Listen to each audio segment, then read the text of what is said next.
Is God fair? I ask this question because fairness in its use seems to connote a different meaning than justice, so much so that the presently glorified philosopher John Rawls wrote a book entitled Justice is Fairness. Fairness implies a certain simplicity in mathematical balancing that appears to be much more accurate and honest than the abstract concept of justice. For example, if you have 3 starving people and 3 apples, fairness would dictate that each person gets an apple. If you're playing basketball, you expect the referee to be fair to all players. That is, applying the rules and making the calls the same for all players.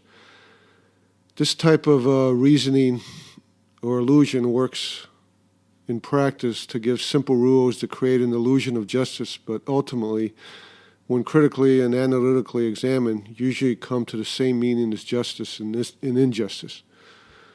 What helps get the individual what he or she wants to give meaning in life is justice. What hinders that goal is unjust. When fairness does not come to have the same meaning as justice, it is usually because the definitions have become reversed for social normative or social justice purposes. For example, if you try to factor into the 3 hungry people decision on how to distribute the apples, the different ages, weight, metabolism, health, and almost infinite number of factors that differentiate people, it becomes a rationally unsolvable problem of justice. Do you give a young, fat, healthy child with a much more likely chance of survival more than 1 apple, or the sick, skinny old man who needs it more, but most likely will die anyway? Usually what happens, based on my reading of history, is that eventually the strongest of the 3 will take whatever is necessary to survive, and if necessary, eat the other 2. There is no universal concept of justice that would or should prevent this from happening, and there is no basis to condemn the stronger from doing so or from this event happening, other than condemnation from a greater social power, such as social taboos designed to maintain their own intended power structure.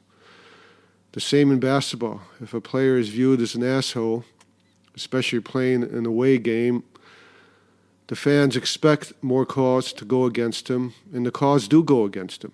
Such unfairness in the rules is actually, or such unfairness in the application of the rules is actually seen as social justice, punishing the player for being an asshole. However, the powers define being an asshole.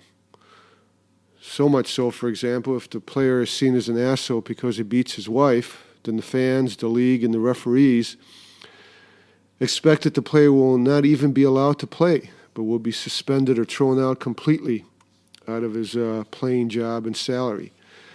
Thus, in the name of justice in this latter case, the powers will deny the player, his wife, and their family any income from the only employable skill the player has as justice.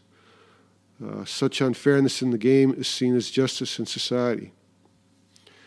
Therefore, in substance, analytically, there is no difference between the human meanings for justice and fairness, and neither can be applied to the concept of God. If he wants to give 3 of his starving creations 1 apple each, 0 apples, or whatever, he is free to do so, unhindered by any human concept of fairness.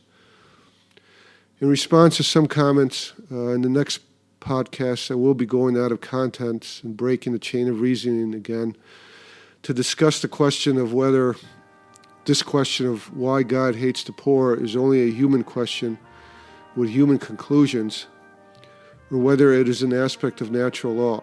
Does this question of God's hatred for the poor apply also to nature and the animal world, in essence to all of reality, or just to human nature?